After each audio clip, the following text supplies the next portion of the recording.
اسرائیلی forces نے مغربی کنارے کے جنین پناہ گزین کیمپ میں 2 مزید فلسطینیوں کو شہید کر دیا۔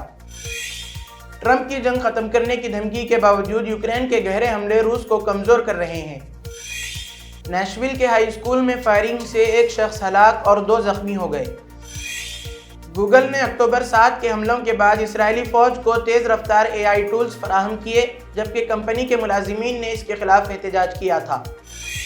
تلنگانہ کے منچریال میں 14 سالہ لڑکا مردہ پایا گیا، پولیس کی تحقیقات جاری ہیں۔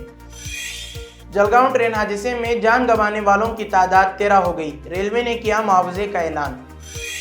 RSS کو تحریک آزادی میں اپنی شراکت ثابت کرنے کا چیلنج، کھڑگے نے کہا یہ بات دنیا جانتی ہے کہ ہندوتوا وادی تنظیم کا ملک کی آزادی میں کوئی حصہ داری نہیں۔